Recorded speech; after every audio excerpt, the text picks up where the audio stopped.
Right,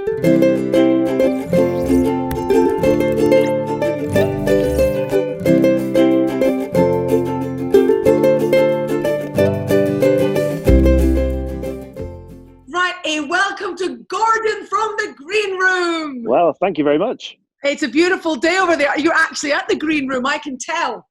How can you tell, Kerry? I don't know, maybe because I've spent many a happy hour there. So tell me a little bit about, I see something new behind you, Gordon. What's you got going on there? So I've got my boy Charlie whilst he's off work. We're just doing a few bit of maintenance jobs around the business. So we're running a path down the garden. It's not really for customer benefit. It's mainly for the staff, so we can get the bins from the back all the way through, because we have no side access. The bins have to go out through the building. So it just makes it a little bit easier when it's raining and in the winter months. Yeah, okay. Good what time have you to got going on for the customers? What should we be looking forward to? Well, we just had a rather large refurb prior to lockdown. I think we managed to get 1.5 days trade prior to locking down.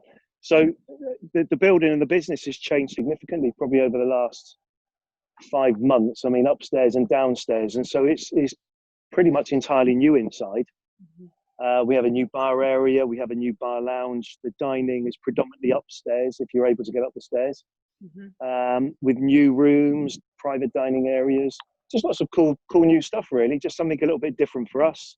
Well, yeah. So during the past few months, just prior to locking down, we employed Dale, who's our new head chef, and he comes with a wealth of experience. So we just wanted to change the menu as well, make it a little bit different. You know, there's plenty of great offerings in the town, and we just wanted to have something that just offers a different menu option, a different choice, something that we think really fits the building, fits our style and our way. Yeah, it's kind of contemporary modern, because obviously I had a few dishes myself before this all Yes, you did. Just one or two. And a Diet Cola. That's my tipple of choice. What can I say? What's been obviously a lot of us in the town, we've seen the business evolve right from, I remember coming in the first day when, where there was the sofa, and it was teas and coffees. It was an afternoon tea kind of place. And I personally have loved watching the business evolve from day one to where it is now. I mean, you've had your ups and your downs for sure, but tell me a little bit about the journey that you guys have had personally. Well, it's probably not been the best business model, because I think we've changed the business around probably 5 or 6 times.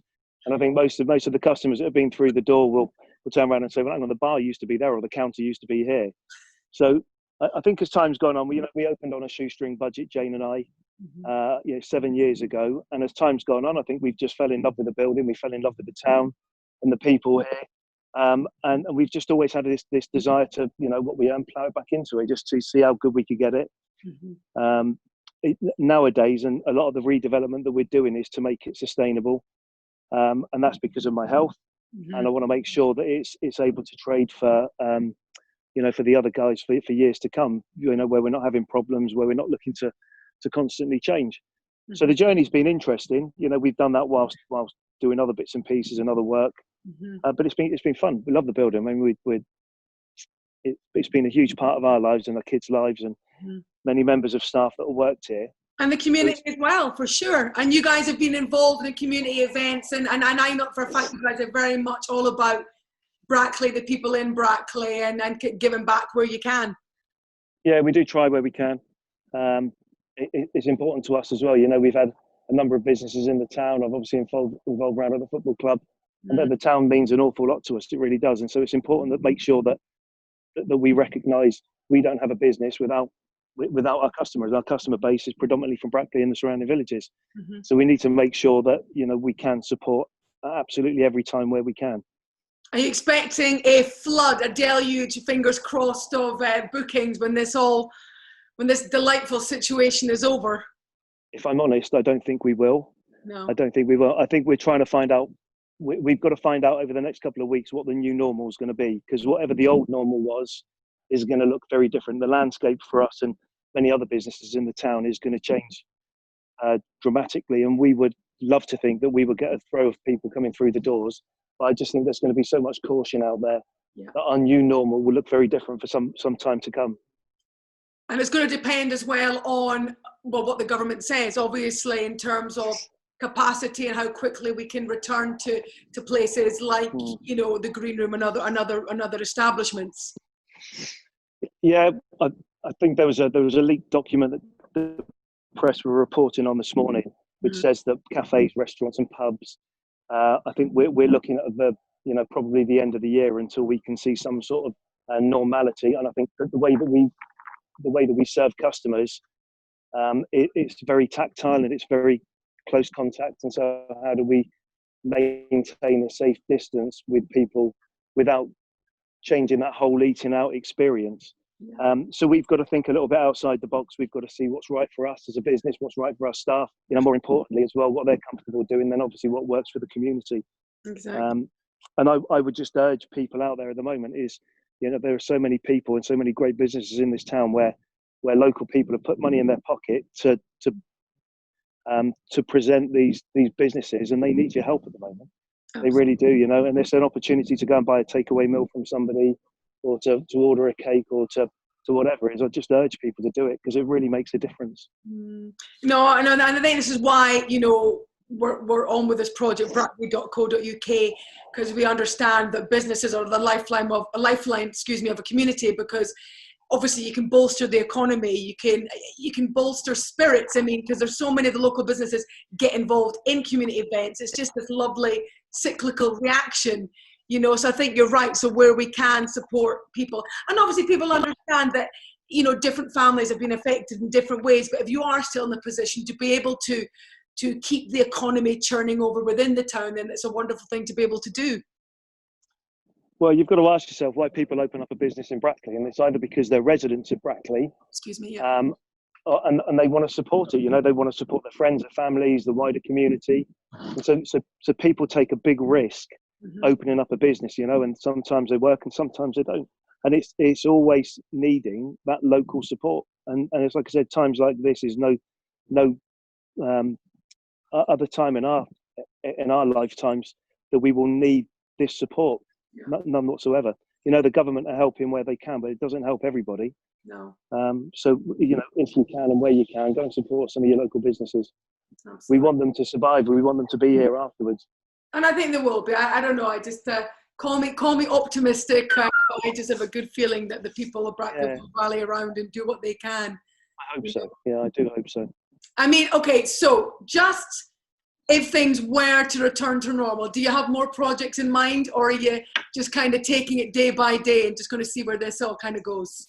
No, we kind of, the idea was to finish the refurb downstairs and finish all the last little jobs, and that's effectively what we've done, and that's what we're utilising this time for, is some of the projects that we'd not been able to do because it means closing to the public, it means inconvenience to the public, we're doing. So, and a lot of it is background stuff. It's things and bits and pieces that customers wouldn't necessarily see.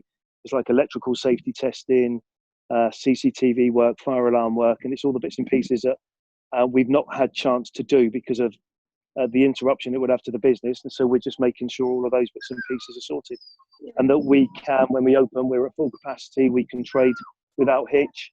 We're looking at, we've launched a new website, the menus are changing, our ordering system, our book a table system, everything has changed. And so it's incredibly functional for us.